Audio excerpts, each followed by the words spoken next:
தமிழ்நாட்டினுடைய கடந்த ஒரு 4-5 ஆண்டுகால அரசியல் போக்கையே கவனிக்காம தான் அதிமுக தாவேக்காலாம் இருக்காங்க. தாவேக்கா உருவானதுக்கு பிறகு நான் சொல்கிறேன்.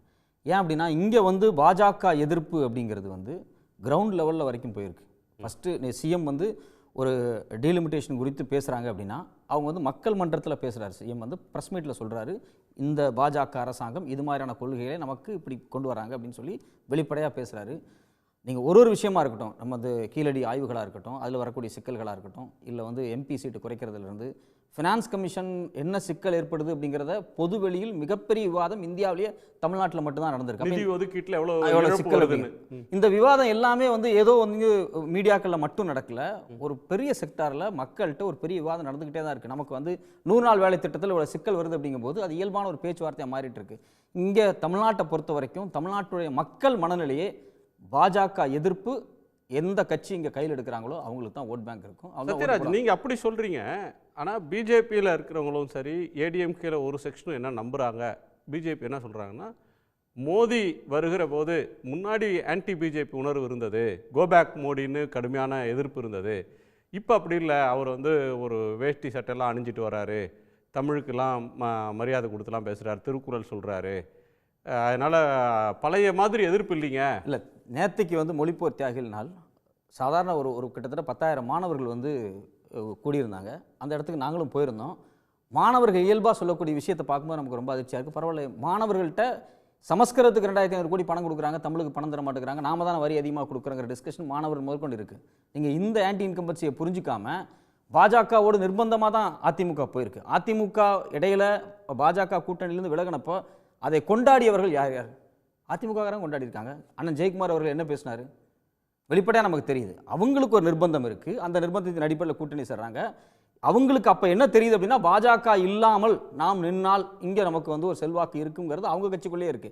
பாஜக இல்லாமல் நின்னாங்க போன பார்லிமெண்ட் எலெக்ஷன்ல, ஏடிஎம்கே என்ன ஜெயிச்சிட்டாங்களா? இல்லை, ஜெயிக்கல. ஆனால் ஒரு ஆதரவு இருக்குது அவங்களுக்கு. அதாவது நீங்கள் வந்து அவங்களால வந்து ஒரு ஸ்ட்ராங் லீடர்ஷிப் போல கிரவுண்ட் லெவலில் பார்ட்டியை வந்து இன்னும் ஸ்ட்ரென்தன் பண்ண முடியாமல் ஜெயலலிதாக்கு பிறகு ஒரு கட்சியாகவே கிரவுண்ட் லெவலுக்கு வந்து ஒரு சின்ன சிதைவு ஏற்பட்டிருக்கு அவங்களுக்கு.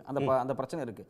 பட் ஆனால் நீங்கள் ஃபோர்ஸாக பாஜகவை எதிர்த்தா மட்டும்தான் இந்த ஓட்டு கன்வெர்ட்டாக வரும். நீங்கள் போய் எலெக்ஷனில் இப்போ விஜய் இருக்காரு, விஜய் போய் நேராக எலெக்ஷனில் நிற்கிறாரு அப்படின்னா நீங்கள் பாஜக குறித்து என்ன கேள்வியை கிரவுண்டில் எழுப்பியிருக்கீங்க, அது ரொம்ப முக்கியமான ஒரு விஷயமா இருக்கும். நீங்கள் அதை கேட்காம தமிழ்நாட்டில் இருக்கக்கூடிய இளைஞர்கள்ட்டையோ தமிழ்நாட்டில் இருக்கக்கூடிய தேர்தல் மனதை நீங்கள் பிடிக்கவே முடியாது. அது ரொம்ப கஷ்டம். இன்றைக்கி அது ஒரு 4-5 ஆண்டுகளில் அது ரொம்ப ரொம்ப ஸ்ட்ரென்த்தனாக இருக்குது. நீங்கள் திமுகவை நான் அதனால தான் கவனமாக பாருங்கள், திமுக என்னென்ன பண்ணுறாங்க.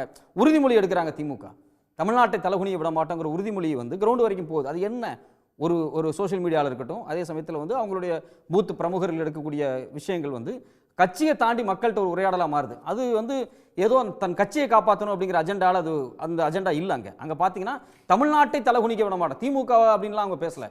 அது ரொம்ப ஸ்ட்ரென்த்தனாக போய் நிற்கிது. ஸோ அப்போ இந்த மனநிலையை புரிஞ்சுக்காம தேர்தல் நீங்கள் எப்படி சந்திப்பீங்க?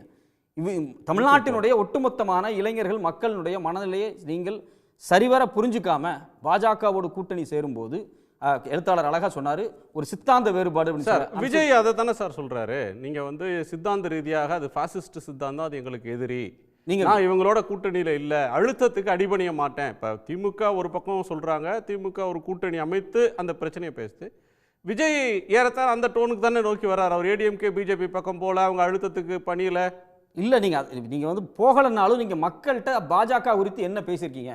இது வரைக்கும் எக்கச்சக்கமான பிரச்சனைகள் ஓடிட்டு இருக்கு. ஜிஎஸ்டி பிரச்சனை ஓடிட்டு இருக்கு, நம்ம வந்து ஃபினான்ஸ் கமிஷன் பிரச்சனை ஓடிட்டு இருக்கு. எதையாவது ஒன்று அவங்க தொண்டர்கள்ட்ட, தம்பி இதெல்லாம் கிரவுண்டில் பிரச்சனையா இருக்கு, பாஜக நமக்கு துரோகம் பண்ணுது, நமக்கு பணம் தர மாட்டேங்குது, நம்ம இங்கே ரொம்ப கஷ்டப்படுறோம், 100 நாள் வேலை திட்டத்தில் இவ்வளோ பெரிய வேலை நடந்திருக்கு, மாநில நிதி வந்து இவ்வளோ மோசமாக சரிஞ்சிருக்கு, நம்மளோட 40% வந்து மாநிலத்தின் மேலே இவ்வளோ பெரிய சுமையை திணிக்கிறாங்க. இப்படிப்பட்ட உரையாடல்களை நீங்கள் பாஜக குறித்து அப்டிராக்டாக ப்ரோக்ராமாக நீங்கள் பேசாமல், அது ஒரு பாசிச கட்சியின் ஸ்டேட்மெண்ட் இருக்கு, அதே அவர் சொல்லலை, அவர் பாயாசன்லாம் பேசிட்டு போயிட்டாரு. ஸ்டேட்மெண்ட்டாக சொல்றதை தாண்டி நீங்கள் ப்ரோக்ராமாக நீங்கள் இளைஞர்கள்ட்ட தமிழ் மக்கள்கிட்ட பேசினா மட்டும் கடைக்கோடி தொண்டர் வரையிலும் அந்த பிரச்சனையை சங்கதியை கடத்தணும், ப்ரோக்ராமாக பேசணும். நீங்கள் கீழடி விஷயம் அவ்வளோ வைரலான விஷயமாக ஏன் இன்னைக்கு உரையாடப்பட்டுச்சு?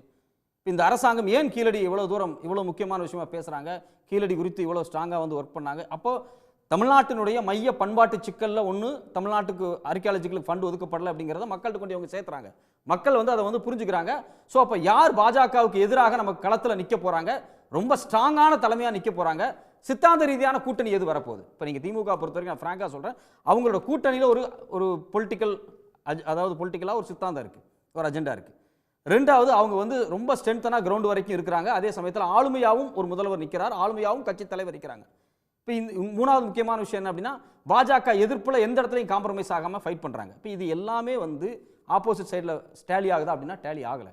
அவங்க பாஜக எதிர்ப்பும் இல்லை, கட்சியை ஆளுமையாக கொண்டு போகக்கூடிய அளவுக்கு அந்த ஸ்ட்ரென்த்தனும் பண்ணலை அவங்க. ஸோ இப்போ இவ்வளோ சிக்கல்கள் இருக்கும்போது இயல்பாக யார் நம்புவாங்க? மக்கள் ஒரு ஸ்ட்ராங்கான தலைமையை நம்புவாங்க. அப்போ அந்த தலைமையை நீங்கள் காமிக்காமல் நீங்கள் என்ன பண்ண முடியும்? நீங்கள் விஜய் வந்து வெறும் தலைமைன்னு சொல்கிறீங்க, ஆனால் விஜய் என்ன பேசுறாரு அப்படிங்கிறது ரொம்ப முக்கியம் இல்லை.